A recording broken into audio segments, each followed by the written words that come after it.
मालिनी जी, आप हमारे देश के मध्य भारत के एक ऐसे आदिवासी क्षेत्र से आती हैं जहाँ की लोक संस्कृति, लोकगीत, परंपराएं, उनका जवाब नहीं। और क्या आपको लगता है कि हमारी वो संस्कृति को हम खुद नष्ट कर रहे हैं? हमारी उन लोक कलाएं जो विलुप्त होने के कगार पर हैं, हमारे वो कुछ ऐसे ऐसे उत्सव, अगर हम गलत नहीं है मैम, प्लीज़ हमें ठीक कीजिएगा, भगोरिया या भदोरिया, क्या क्या भगोरिया कहते हैं? भगोरिया। भगोरिया, ठीक कहा हमने ना? हम्म। हाँ।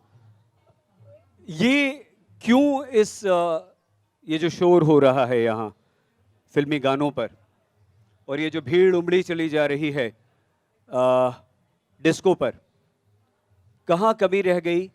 क्या जो कंक्रीट के जंगल, आज जिस तरह से पूनम जी ने कहा कि वो दिल्ली जैसे महानगर में आकर कंक्रीट के जंगल में देखती हैं विकास, क्या ठहराव इतना बुरा है? क्या यही सब शोर शराबा, चमक दमक और अंग्रेजियत को अपने ऊपर हावी कर लेना, क्या यही विकास है मैम? और हम चाहते हैं कि वो भगोरिया के बारे में भी आप थोड़ा सा बताएं और दो कविताएं जरूर सुनाएं अपनी। जी। दरअसल विकास के नाम पर आदिवासियों के साथ बहुत बड़ा छल किया जा रहा है।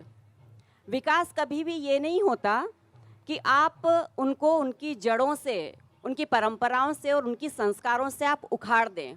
एक छोटा सा उदाहरण है कि कोई भी पेड़ अगर उसकी जड़ें अंदर तक उतरी हुई नहीं है तो वो कभी भी विशाल वटवृक्ष नहीं बनेगा। एक बड़ा शजर बनने के लिए ज़रूरी है कि जड़ों से जुड़ करके रहा जाए। अब बात यह है कि आदिवासियों का विकास आप बाजारीकरण के इस युग में, वैश्विकवाद के इस युग में नई जो युवा पीढ़ी है वो विकास की तरफ अग्रसर तो हो रही है, लेकिन उन्हें साथ साथ आप ये सिखाना जरूरी नहीं समझते, विकास ये सिखाना जरूरी नहीं समझता कि भाई आगे जरूर बढ़ो लेकिन अपनी परंपराओं को मत छोड़ो, अपने संस्कारों से जुड़े रहो, अपनी जड़ों से जुड़े रहो। क्योंकि आदिवासी संस्कृति तो वो संस्कृति है कि उसका आज पालन किया जाना चाहिए। अगर इस प्रकृति को बचाना है, हमें वैश्विक संतुलन को बचाना है, आदिवासी अगर चाहे तो जंगल की बड़ी से बड़ी अच्छी से अच्छी लकड़ी काट करके अपने घर बना ले। क्यों झोंपड़े में रहता है? क्योंकि प्रकृति को पूजता है। विकास ने ये सिखाया कि सारे जंगलों को नष्ट कर दो और उनमें से लकड़ियां लेकर के अपने बड़े बड़े मकान बना लो, है ना। दूसरी बात यह है कि आदिवासियों के लिए हक और अधिकार तो इतने हैं, लेकिन विकास का जो तामझाम है वो कुछ इस तरीके का है कि आदिवासियों को इतना परेशान करो जंगल से खदेड़ने के नाम पर या जंगल को बचाने के नाम पर कि इस तरीके से वो त्रस्त हो जाए कि अपनी आदिवासी के रूप में पहचान देना ही वो बंद कर दें। और यही हो रहा है। आज जो मैं महाविद्यालय में पढ़ाती हूँ, मेरी कॉलेज के 90% बच्चे जो हैं वो आदिवासी बच्चे हैं। आदिवासी बच्चे खुद को अब आदिवासी के रूप में बताना, प्रस्तुत करना नहीं चाहते। क्यों नहीं चाहते? क्योंकि विकास का एक दूसरा ही चित्र उनके सामने रखा गया है और ये बच्चे न तो नौकरी पा रहे हैं, शहर की ओर बढ़ रहे हैं, शहर इनको स्वीकारता नहीं है। मैं जिस जगह पे हूँ, मैं आपको बताऊं कि बसों में आज भी ये स्थिति है कि अगर आदिवासी बस में बैठा हुआ है सीट पर तो ए मामा खस पेली बाजू, इस तरीके की भाषा बोली जाती है उनके सामने, है ना। वो इतने संकोच में होता है कि अगर बस में दूसरा कोई खड़ा है तो वो अपने आप से खड़ा हो जाएगा और दूसरे को वहां पर बैठने देगा। तो वो आत्मविश्वास कहाँ गया? न शहर अपना रहे हैं, न विकास उनको अपना रहा है और अपनी जमीन से वो दूर होते जा रहे हैं। आदिवासी जो पीढ़ी है, पुरानी पीढ़ी, उनकी वेदना ये है कि हमारे बच्चे अब ढोल मांदल बजाना नहीं चाहते, पुराने गीतों को गाना नहीं चाहते, लोक कथाओं में उनका कोई इंटरेस्ट नहीं है, क्योंकि वो ये सारा डिस्को और थिएटर और इन सब की ओर है। जाइए, विकास में जाना खराब बात नहीं है, लेकिन मुझे ये लगता है कि सामाजिक रूप से, सरकारी रूप से जितने प्रयास किए जा रहे हैं, एक प्रयास साथ में ये अवश्य होना चाहिए कि आप अपनी परंपराओं को छोड़ करके विकास की राह में न आए। बहुत सुंदर मैम। और इसका शीर्षक है इतना सा मनुष्य होना। शहर की बड़ी सब्जी मंडी में एक किनारे टाट का बोरा बिछाकर अपने खेत की 2-4 ताजी सब्जियां लिए बैठी रमैया अक्सर छुट्टे पैसों के हिसाब में कर देती है गड़बड़। ना ना, ये समझ लेने की भूल मत करना कि रमैया को नहीं आता इतना भर गणित। हाँ, बेशक 2-4 रुपये बचाकर महल बांधने का गणित उसने नहीं सीखा।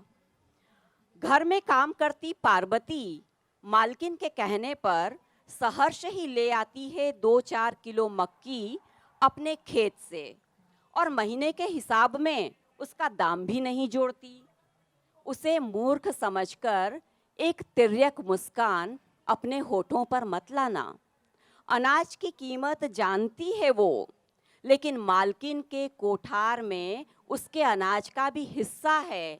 यह भाव सुख और संतोष से भर देता है उसे। सफाई वाले का लड़का विपुल अच्छे से जानता है कि कोने वाले घर की शर्मा आंटी उसे एक छोटा कप चाय पिलाने के बहाने अपने बगीचे की साफ सफाई भी करवा लेती हैं उससे। ये मत समझ बैठना कि कॉलेज में बीए की पढ़ाई करता विपुल परिचित नहीं है शोषण की शब्दावली से, लेकिन खुश होता है वो कि सुबह सुबह की दौड़ भाग के मध्य आंटी जी का एक काम उसने निपटा दिया। आप बेशक इन्हें कह सकते हैं निपट मूर्ख, गंवार, जाहिल और अनपढ़, लेकिन बोरा भर किताबों की पढ़ाई भी अगर सिखा न सके मानवीय मूल्य, अगर सीख न सके हम मानवता की एबीसीडी, अगर सीख न सके हम दुख को मापने की पद्धति, अगर गहन न हो संवेदना हमारी, तो कम पढ़ा लिखा होने में क्या बुरा है। कम से कम बचे रहेंगे मानवीय मूल्य, बचा रहेगा प्यार, स्नेह, सौहार्द, बचा रहेगा विश्वास और बचा रहेगा हमारा इतना सा मनुष्य होना।